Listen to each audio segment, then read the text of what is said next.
जय बोलो देवादिदेव 1008 श्री भगवान महावीर स्वामी की जय जय जय। अहिंसा परमो धर्म की जय जय जय। परम पूज आचार्य गुरुवर श्री विद्यासागर जी महाराज की जय जय जय। आचार्य श्री समय सागर जी महाराज की, मुनि श्री प्रमाण सागर जी महाराज की, मुनि श्री संदान सागर जी महाराज की, पंचकर्म प्रतिष्ठा महामहोत्सव की। नमोस्तु गुरुवर, नमोस्तु नमोस्तु। प्रभु का गर्भावतरण हो गया।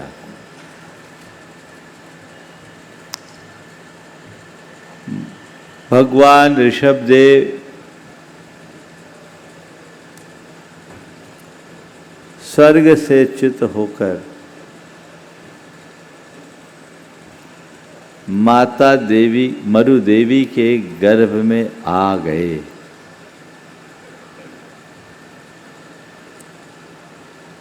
और उनका गर्भ से ही कल्याण जुड़ गया। साधारणतया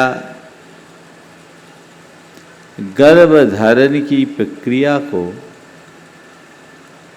पापात्मक क्रिया के रूप में देखा जाता है, लेकिन भगवान के गर्भ धारण को गर्भ कल्याणक के रूप में मनाया जा रहा है। क्यों? भगवान का ये गर्भ कल्याणक केवल भगवान के कल्याण का कारण नहीं है,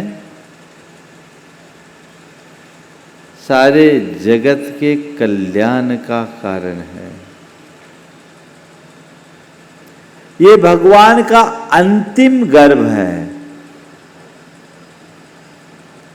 और ये गर्भ उन्होंने केवल जगत के कल्याण के लिए धारण किया है।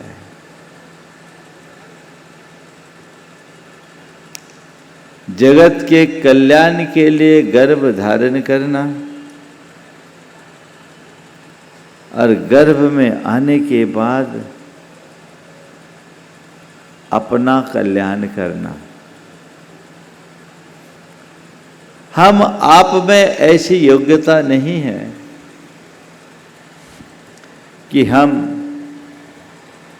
गर्भ कल्याणक का सौभाग्य प्राप्त कर पाए। तीर्थंकर परमात्मा ने अपनी चेतना को उस ऊंचाई तक पहुंचाया जिसके परिणाम स्वरूप वे गर्भ कल्याणक के पात्र बन गए। हम कम से कम इतनी भावना भाएं कि हे भगवान, अब दोबारा इस जन्म में गर्भ तो धारण नहीं करना है, पर हमारा जन्म सार्थक हो और अब बार बार गर्भ धारण करने की नौबत ना आए।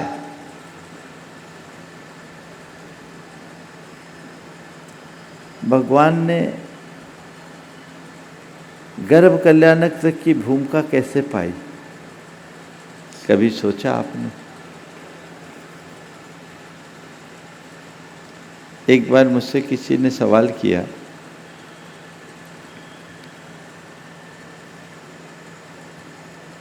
कि जितने भी तीर्थंकर हैं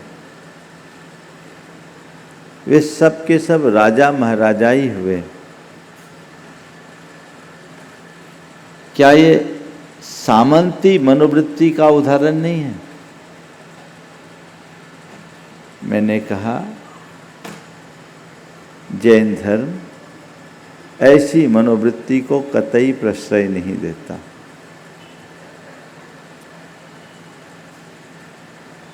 हमारे तीर्थंकर राजा महाराजा बने हैं,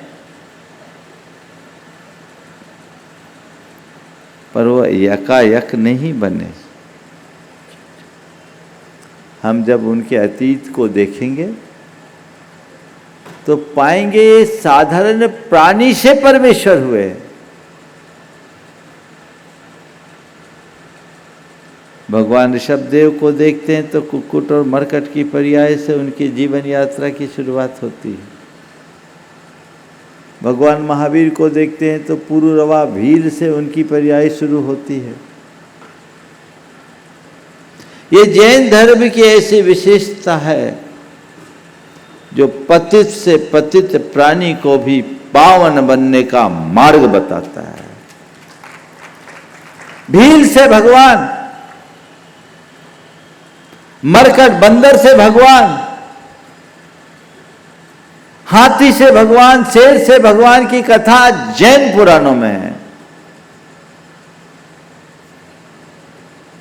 एक क्रमिक विकास कैसे हुआ? जो धर्म को धारण करता है उनके संस्कार बदलते हैं, जिनका संस्कार बदलता है उनका चरित्र बदलता है, और जिनका चरित्र बदलता है उनका जीवन चमकता है। आज की 4 बातें: भाव, संस्कार, चरित्र और भविष्य। 4 स्टेज है। मन में एक बार धर्म भाव जाग गया, संस्कार बदलेंगे। तीर्थंकर परमात्मा के अतीत में ऐसा भाव बदला, उनके संस्कार बदलने शुरू हो गए। हमारा जो भी संस्कार है वो हमारे भावों से निर्मित होता है। अपनी भाव दशा को देखिए। कल मैंने भाव और प्रभाव की बात आप सबसे की थी। माता गर्भवती हो गई है, अब उसकी भावों की रक्षा के लिए देवियां नियुक्त हो गई। हम अपने व्यक्तिगत जीवन में अपने भावों की समृद्धि के लिए क्या प्रयत्न करते हैं? कहते हैं भाव सुधारो तो भाव सुधरेगा। मेरी भाव दशा कैसी है? काम, क्रोध, लोभ, मोह से ग्रसित भावना हमारे जीवन को पतित कराएगी, क्योंकि उससे मेरे संस्कार बिगड़ते हैं। संस्कार बिगड़ने से चरित्र बिगड़ता है, तो मेरा भाव तो बिगड़ना ही है। इसकी जगह दया, शांति, सरलता और संतोष की वृत्ति अपने हृदय में आ जाए तो हमारे संस्कार बदलेंगे, हमारा चरित्र उज्ज्वल होगा, और चरित्र उज्ज्वल होगा तो भविष्य सुंदर होगा, भाव सुधरेगा। दूसरे शब्दों में कहूं तो पाप का भाव बढ़ाता है, और धर्म के भाव से भाव सुधरता है। अपने अंतर भावों का विश्लेषण करके देखें, मेरी भाव दशा कैसी है? धर्म का भाव अधिक है या पाप का भाव प्रबल है? ज्यादातर क्या चलता है? पाप भाव में ही निमग्न होते हैं। धर्म भाव तो यदा कदा जगता है, और कई बार तो धर्म भाव करते करते भी पाप भाव आ जाता है। बस उसे ही संभालना है। भाव शुद्धि हमारे जीवन विकास की कुंजी है, क्योंकि भाव बीज है। जैसा बीज वपन करेंगे वैसा ही पेड़ पल्लवित होगा। 24 घंटे अपने भावों को जांचिए, परखिए।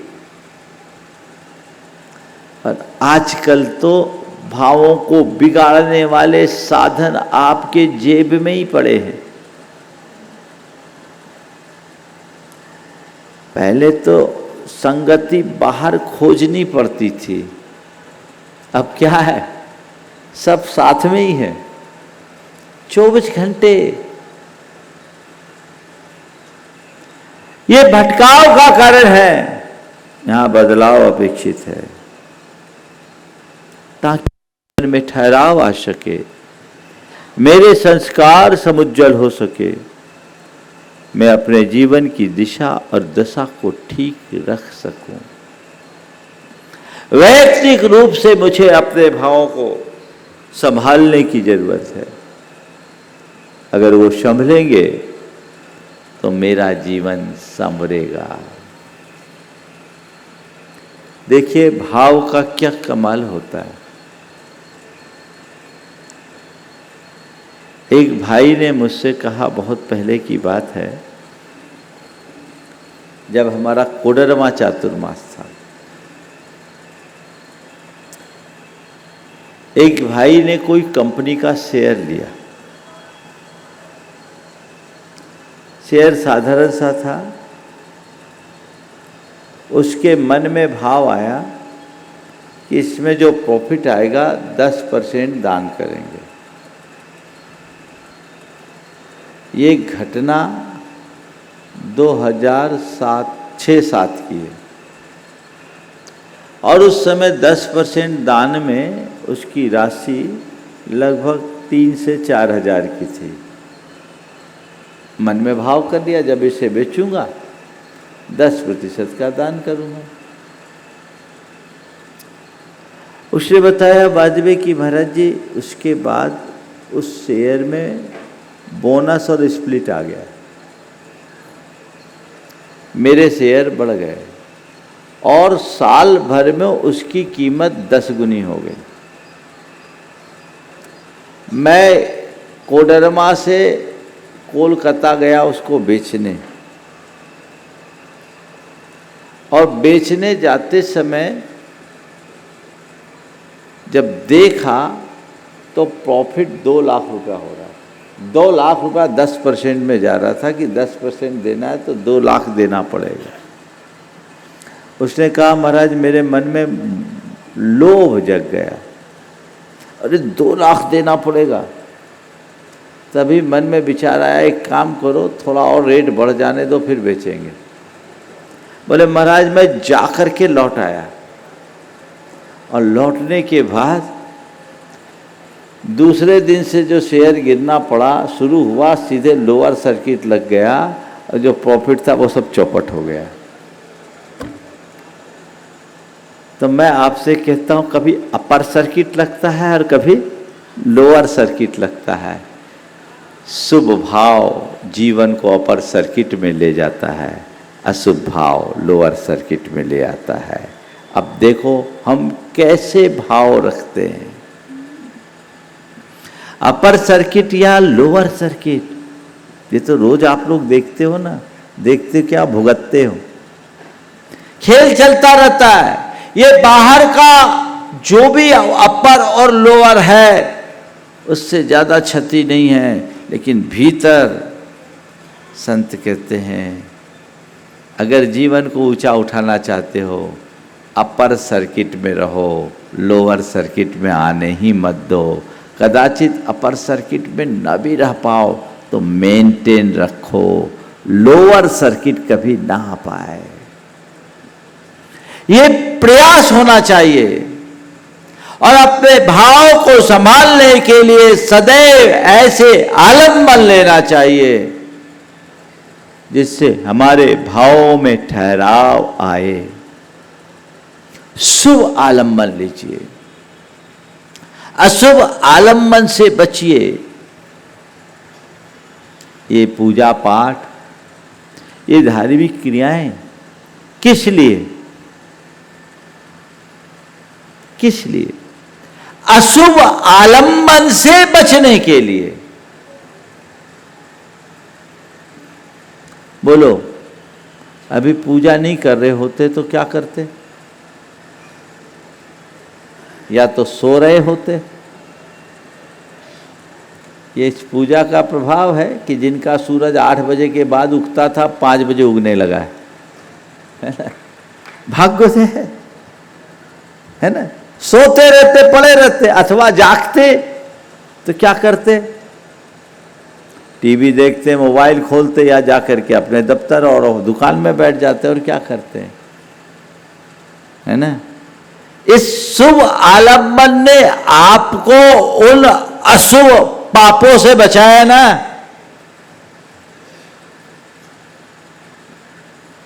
कोशिश करिए अपनी भाव दशा को निर्मल बनाए रखने के लिए अशुभ आलंबनों से बचने का। निमित्त का बहुत गहरा प्रभाव पड़ता है। हम कैसे वातावरण में रहते हैं वैसा प्रभाव होता है। कहते हैं ना, जैसी संगत वैसी रंगत, जैसा आलंबन वैसा जीवन। हमेशा देखो, मेरे भावों का मेरी चेतना से गहरा संबंध है, उसका प्रभाव होता है। तो मुझे अपनी भाव शुद्धि का ख्याल रखना है। भावों के प्रहरी बनो। क्या करो? अशुभ आलंबनों से यथासंभव बचें और यथाशक्य शुभ आलंबन ले। इसके मध्य भी यदि मन में कभी अशुभ भाव आ जाए तत्क्षण प्रतिक्रमण करे। प्रतिक्रमण का मतलब क्या है? वो किताब खोल करके पाठ पढ़ना प्रतिक्रमण नहीं है। आपके घर में आप कोशिश रखते हैं, कोशिश रहती है आपकी कि कचरा ना आए, धूल धक्कड़ ना आए, है ना।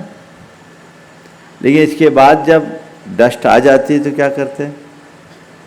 बुहारी लगाते हैं ना, बुहारी लगाते हैं। पहली सावधानी रखो कि मन में कचरा आए ही नहीं, भाव दशा बिगड़े ही नहीं। और फिर भी अगर बिगड़ जाए तो उसमें बुहारी लगाकर इसको क्लीन कर लो। इस इनर क्लीनिंग का नाम ही है प्रतिक्रमण। भाव शुद्धि करो, अपनी निंदा करो, अपनी गढ़ा करो। हे भगवान, मैंने ये जो विचार किया, मैंने ये जो भाव किया, मैंने ये जो कृत्य किया, ये गलत है, मैं इसकी निंदा करता हूं। हे प्रभु, अब मैं इसकी पुनरावृत्ति से बचूंगा। मेरा ये पाप मिथ्या होए और मेरे इस भाव से जिस किसी को भी कष्ट पहुंचा, दुख दिया हो, जिसको मैंने दुख दिया उससे मैं क्षमा मांगता हूं और जिसने मुझे दुख दिया उसे मैं क्षमा करता हूं। हो गया प्रतिक्रमण। क्षमा मांगना और क्षमा करना यही प्रतिक्रमण है। मन को साफ कर लो, भाव शुद्धि हो जाएगी, फिर प्रतिक्रियाएं कम होगी, चित्त निर्मल होगा, मन में आनंद होगा। भाव सुधारने का अभ्यास कीजिए। जब कभी आपके मन में ऐसी भावधारा प्रकट होती है, आपकी क्या प्रतिक्रिया होती? कभी सोचते हो गया, हो जाने दो। उससे क्या होता है? वही भाव बार बार दोहराते जाते हैं। फिर वैसे भाव बार बार दोहराने से हमारे संस्कार भी वैसे ही हो जाते हैं, और जब संस्कार वैसे हो जाते हैं तो फिर चरित्र भी वैसा बन जाता है, और चरित्र बन जाता है तो फिर हमारा आगामी भविष्य भी वैसा ही हो जाता है। पूरा भाव बिगड़ जाता है। भाव से भाव जुड़ा है और भाव से भाग जुड़ा है। भाव सुधारेंगे, भाव सुधरेगा। भाव बिगाड़ेंगे, भाव बिगड़ेगा। भाव को सुधारने से ही भाव सुधरेगा। भगवान ने तो अपना भाव सुधार लिया, उन्होंने हमें मार्गदर्शन दिया, क्या? अपना भाव सुधारने का। लगिए, जागिए, अपनी चेतना को झकझोरिए। बहुत दुर्लभता से ये मनुष्य जीवन मिला है। सारे अनुकूल संयोग प्राप्त हुए हैं। किस लिए मिला? कभी विचार करते हो? ये सब कुछ किस लिए मिला?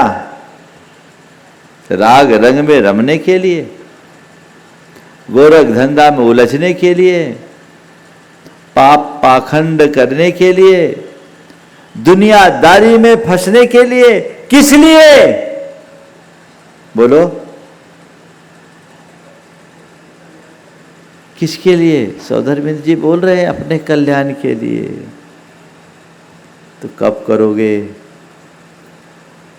कब करोगे? एक आदमी बड़ा कंजूस था, खबर फैल गई कि वो दान देने वाला है। कंजूस आदमी, गांव में खबर फैल गई कि वो दान करने वाला है। पहले तो लोगों को विश्वास नहीं हुआ, फिर भी लोगों ने कहा चलो पता करना चाहिए।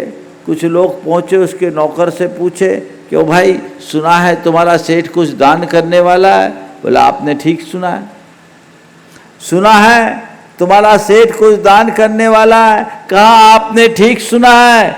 सबको बड़ा आश्चर्य हुआ। बोला अच्छा, दान करने जा रहा? बोले हाँ करेगा, बेशक करेगा। बोला कब? बोला मरने के बाद। मरने के बाद। और सेठ भीतर सुन रहा था, उसने नौकर को बुलाया और डांट लगाई। बोले अरे, अभी से डेट फिक्स करने की क्या जरूरत थी? वहां भी राजी नहीं। कल्याण करना है कब? मरने के बाद। बोलो कब? अब ये कर लूं, वो कर लूं, तब कब? अभी नहीं तो कभी नहीं। धर्म कब करना? अब करना। जब समझ में आ जाए तब करना। सोचोगे तो केवल सोचते रह जाओगे, हासिल कुछ नहीं कर पाओगे। इस पंच कल्याण को आप लोग अपने जीवन की टर्निंग पॉइंट बनाइए। मेरी दिशा बदले। अभी तक मैं जिस धारा में जी रहा था, अब मुझे समझ में आ गया कि असली आनंद किसमें है। अच्छा, आप ही लोगों से पूछता हूं, इस पंच कल्याण में आपका अनुभव क्या बोल रहा है? आनंद आ रहा है कि नहीं आ रहा है? आ रहा है? आ रहा है? कोई कंफर्ट है यहाँ? कोई कंफर्ट नहीं है। खाना पीना भी सीमित हो गया, बैठने के लिए भी अब आपकी कुर्सियाँ चले गई, है ना? है ना? फिर भी आनंद है ना? ये आनंद किसका है?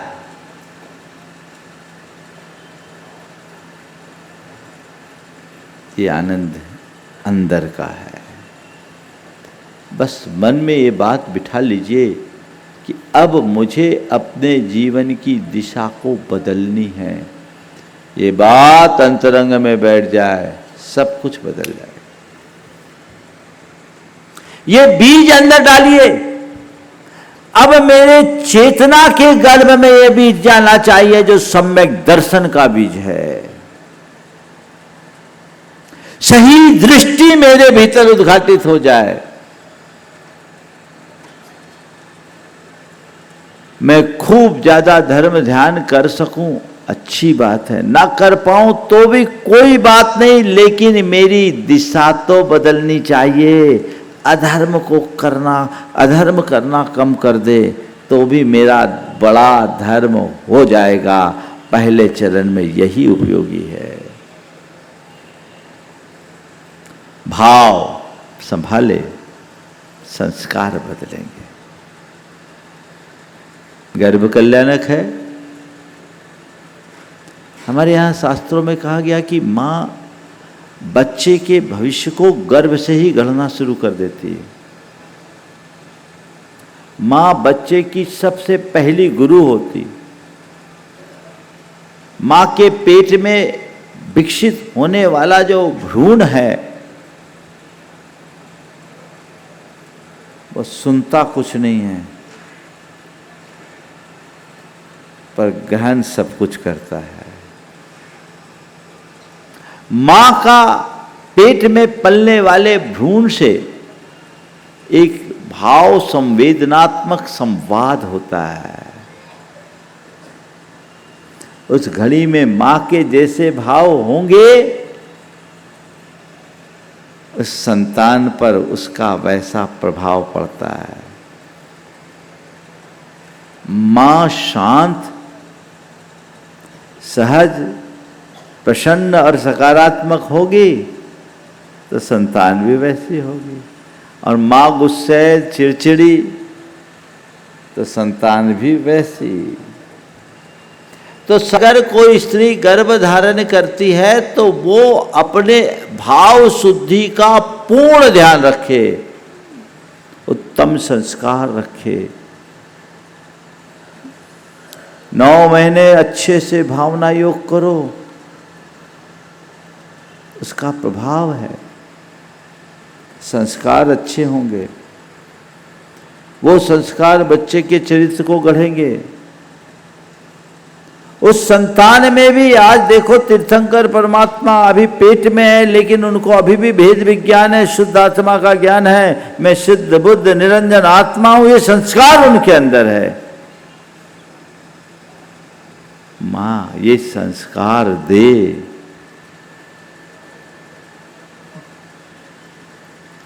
वो भूमिका अंदर से होनी चाहिए। पर क्या बताऊं, गर्भ में संस्कार देने की बात कर रहा हूं, क्या बात करूं। अब तो लोग गर्भ का ही संस्कार करने लगे, है ना। कैसी विचित्रता है कि लोग अपनी संतान को पेट से ही परलोक पहुंचा रहे हैं। गर्भ कल्याणक के दिन अपने थोड़ी गंभीरता से विचार करो कि ये कृत्य कितना बड़ा कुकृत्य है। आज संकल्प लीजिए कि गर्भपात जैसा भाव मन में कभी आने ही नहीं देंगे, न करेंगे, न किसी को करने की प्रेरणा देंगे और न ही कराने वाले को कोई सहयोग देंगे। आज भी भ्रूण हत्या दिनों दिन बढ़ रही है, जो गंभीर और चिंतनीय है। चिंतनीय कथित तौर पर लिंग परीक्षण पर प्रतिबंध है, लेकिन वो भी इधर उधर से हो ही जाता है। इससे लिंगानुपात भी बिगड़ रहा है। और आजकल लोग संतान नहीं चाहिए, अभी हमने प्लान नहीं किया, अचानक हो गया, इसलिए ऐसा करते हैं। अरे भाई, बीज बोया है तो फल तो खाओ। चाहा नहीं, आ गया, तुम्हारे चाहने से थोड़ी आता है। उसका पालन करना तुम्हारा धर्म है। थोड़ा सोचो, तुम्हारे गोद में पलने वाली संतान के प्रति तुम्हारे मन में कितना प्यार होता है। तो गोद में पलने वाली संतान के प्रति असीम प्यार और पेट में पलने वाली संतान की हत्या, ये कैसा मातृत्व है। कभी विचार कर रहे हैं? ये बात सभी ध्यान रखना। कि गर्भपात साधारण ऑपरेशन मात्र नहीं है, ये हत्या है। और कोई हत्या नहीं, ये मातृत्व की हत्या है, करुणा की हत्या है, वंश की हत्या है, अपने ही खून का खून है। मैं एक स्थान पर था, एक महिला आई, उसके साथ 17-18 साल का एक युवक था। दर्शन की और उस युवक को उसने आशीर्वाद दिलाया, बोला महाराज जी IIT पास आउट हुआ है और इसका टॉप रैंक आया है और ये बॉम्बे जाएगा, आशीर्वाद दीजिए। बेटा गया IIT मुंबई के लिए, जिसका सिलेक्शन हुआ फर्स्ट अटेम्प्ट में। बेटा बाहर गया, बेटे को उसने बाहर किया और फूट फूट कर रोना शुरू कर दिया, एकदम असामान्य हो गई।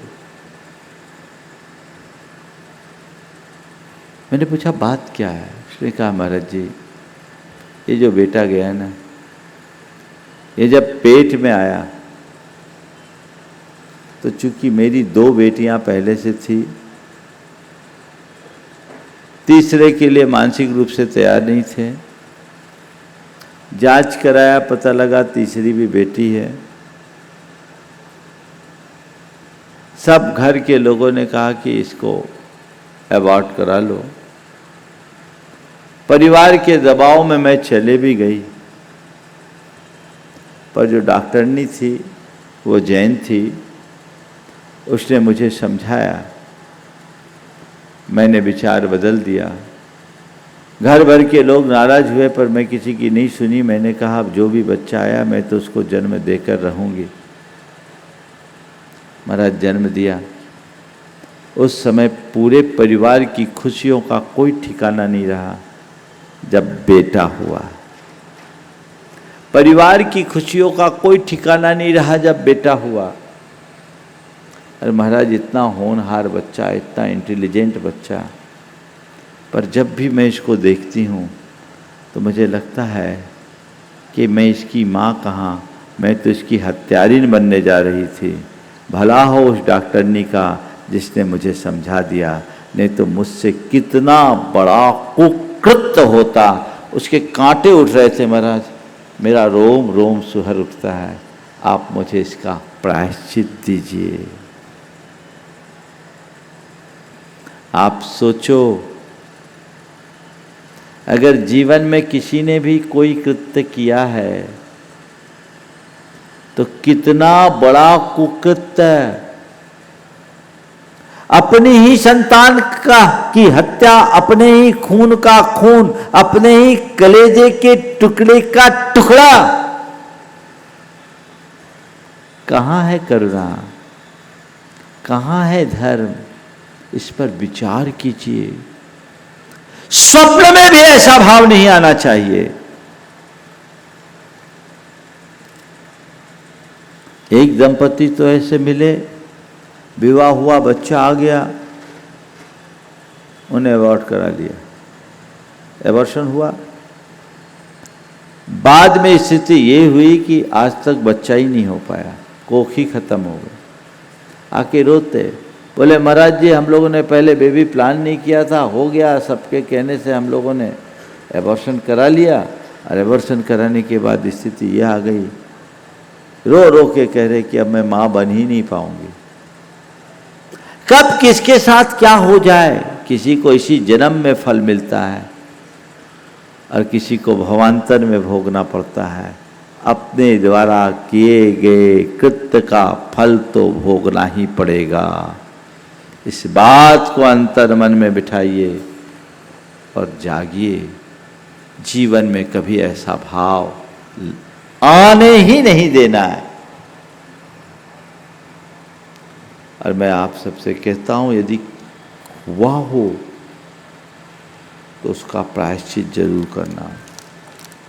सच्चे अर्थों में जिनने गर्भपात किया या कराया है वे जब तक प्रायश्चित न कर ले तब तक सूतक ग्रस्त हैं।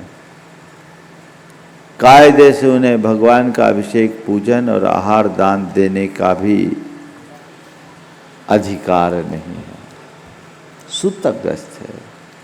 महान हिंसा की, एक मनुष्य की हिंसा, हत्या, सोचो कितना बड़ा अपराध, इससे बचिए। अपने भाव संभालिए।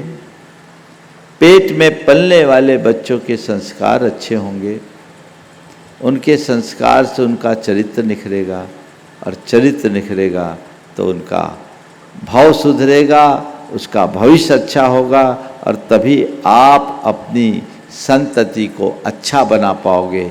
आपकी संतति अच्छी होगी तो आपका भविष्य सुधरेगा। ये दृष्टि अंतरंग में विकसित होनी चाहिए। आजकल इन सब चीज़ों को लोग ज़्यादा महत्व नहीं देते। संस्कारों की बातें भले करते हैं पर संस्कारों को कोई मूल्य नहीं देते। संत कहते हैं संस्कारहीन जीवन व्यर्थ है, इन्हें महत्व दीजिए, आगे बढ़िए, बढ़ाइए, खुद अपने अंदर वो संस्कार जगाइए, अपने भाव को सुधारिए, संस्कार अच्छे बनेंगे, और आपके संस्कार अच्छे होंगे तो आपके अंदर पलने वाली संतान के भी संस्कार अच्छे होंगे, उसके भाव अच्छे होंगे, उनका संस्कार अच्छा होगा, उसका चरित्र अच्छा होगा। जैसी संतान चाहते वैसी भाव दशा आप अपने अंदर जगाइए।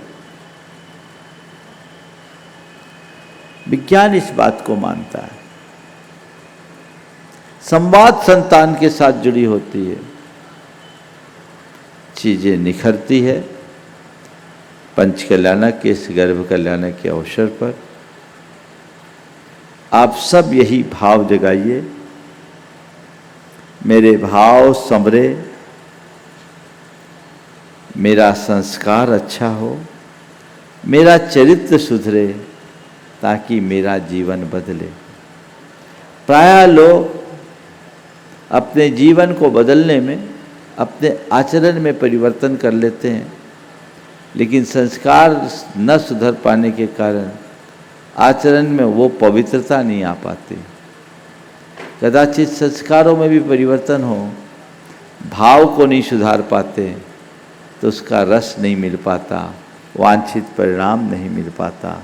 भाव को सुधारे, संस्कार सुधरेंगे, संस्कार को संभाले, चरित्र निखरेगा, और चरित्र को संभाले, भाव सुधरेगा। हमारा लक्ष्य भाव को सुधारने का होना चाहिए। ये हमारे जीवन में आएगा तो हम अपने जीवन को बेहतर बना पाएंगे। समय आप सबका हो रहा है।